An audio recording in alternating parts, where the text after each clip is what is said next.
അടിയിൽ ചുവപ്പ് ചീര, പിന്നെ മിക്സ്ഡ് ചീര, പിന്നെ ചുവപ്പ് ചീര. അപ്പോൾ നമ്മൾ ചെയ്തിട്ടുള്ള ചുവപ്പ് ചീരയാണ്.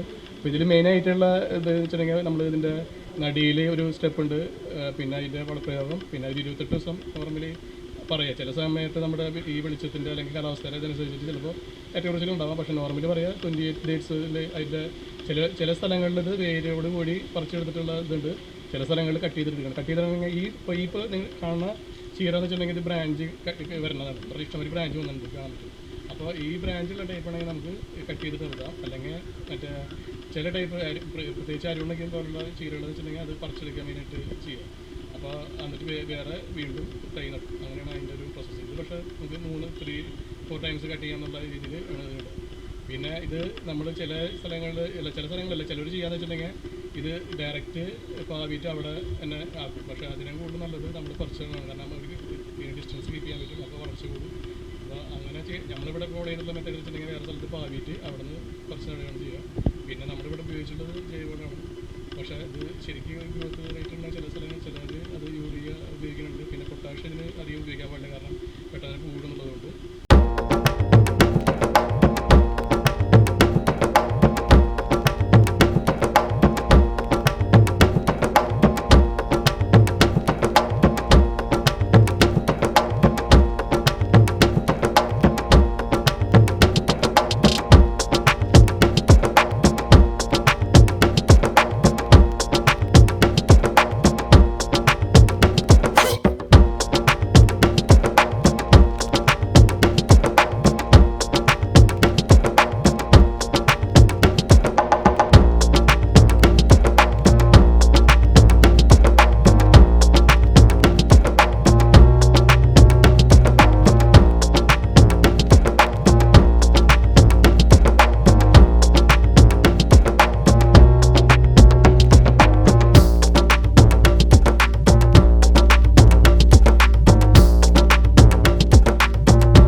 അപ്പോൾ നമ്മൾ പൊട്ടാഷ് ഇത് ചെയ്യണമെങ്കിൽ നമ്മൾ പെട്ടെന്ന് പൂവിടും. അതുകൊണ്ട് നമ്മൾ പൊട്ടാഷ് അധികം ഉപയോഗിക്കില്ല. ഏറ്റവും കൂടുതൽ എൻ്റെ ഒരു ഉപദേശത്തിൽ ഞങ്ങളിവിടെ ചെയ്യണത് മെത്തേഡ് എന്ന് വെച്ചിട്ടുണ്ടെങ്കിൽ നമ്മൾ കൃഷിയോടുള്ള ഇൻട്രസ്റ്റ് കൊണ്ടാണ് മെയിനായിട്ട് കൃഷി ചെയ്യണത്. പിന്നെ വീട്ടിലേക്ക് എടുക്കാം അങ്ങനെയുള്ളൊരു ഇതിലാണ് ചെയ്യണത്. വ്യവസായ അടിസ്ഥാനത്തിൽ ചിലപ്പോൾ ചെയ്യണമെങ്കിൽ നമുക്ക് ഈ പറഞ്ഞ മാതിരി ചെയ്യാണ്ട് ഇരിക്കാൻ പറ്റില്ല എന്നുള്ളൂ. കാരണം ഈ ജൈവവളം ഉണ്ടാക്കാന്ന് വെച്ചിട്ടുണ്ടെങ്കിൽ കുറച്ച് പ്രോസസ്സ് ഉണ്ട്. കാരണം നമ്മൾ ചാണകം മറ്റേ യൂറിൻ ഇതൊക്കെ കളക്ട് ചെയ്യണം, പുളിപ്പിക്കണം. അത് പിന്നെ കുറേ പ്രോസസ്സ് ഉണ്ട്. ജീവാമൃതം ഉണ്ടാക്കണമെങ്കിൽ അതിൻ്റെ പ്രോസസ്സ് ഉണ്ട്, ഓരോതിനും പ്രോസസ്സ് ഉണ്ട്. അപ്പോൾ അത് ടൈമുള്ളവർക്കും ഹെൽത്തി ആയിട്ട് മീൻസ് ഹെൽത്തി ഫുഡ് കഴിക്കുന്നവർക്കും നല്ലത് ഇപ്പോൾ ഈ പറഞ്ഞ മാതിരി ജൈവവളത്തിലേക്ക് പോവാണ്. പക്ഷേ എൻ്റെ ഒരു പൊതുവായിട്ടൊരു അഭിപ്രായം എന്ന് പറഞ്ഞിട്ടുണ്ടെങ്കിൽ മൊത്തത്തിൽ ഇംഗ്ലീഷ് മനസ്സിലായി യൂറിയ അത് കിട്ടാൻ മാത്രമേ ഉണ്ടാവുള്ളൂ എന്നുള്ള കൺസെപ്റ്റോട് എനിക്ക് യോജിപ്പില്ല. കാരണം നമ്മൾ ഫോർ എക്സാമ്പിൾ നമ്മുടെ തൊഴുത്തിൻ്റെ അതിൻ്റെ ആ ഏരിയയിലുള്ള ചെടികൾ ഭയങ്കരമായിട്ട് വളരുന്നുണ്ട്. പിന്നെ കാട്ടിൽ ചെടികൾ വളരുന്നുണ്ട്. അതൊക്കെയും ഇപ്പോൾ ഇങ്ങനത്തെ സാധനങ്ങൾ ചെയ്തില്ല. അതൊക്കെ എന്താ പറയുക, പ്രകൃതിയിൽ നിന്നുള്ളതും പിന്നെ പ്രകൃതിയിലുള്ള ഇത് ഓട്ടോമാറ്റിക്കലി ആയിട്ട് അതിന് കപ്പാസിറ്റി ഉണ്ടല്ലോ, പ്രകൃതിക്ക് കപ്പാസിറ്റി ഉണ്ട്. അപ്പോൾ അതിൻ്റെ ഭാഗത്ത് ചീരയ്ക്കാൻ ഒരു കപ്പാസിറ്റി ഉണ്ടാവും. സോ നമ്മൾ ജൈവവളം ഉപയോഗിക്കുന്നതാണ് നല്ലത്. ഞങ്ങളിവിടെ അതുണ്ടാക്കി, ഞാൻ വേറെ വീഡിയോയിൽ കാണിക്കാത് ജീവാമൃതം ഞങ്ങൾ ഒരു 3 ഡേയ്സിൻ്റെ പ്രോസസ്സിൽ ഉണ്ടാക്കിയിട്ടുണ്ട്. അതാണ് ഇതിൽ ഉപയോഗിക്കുന്നത്.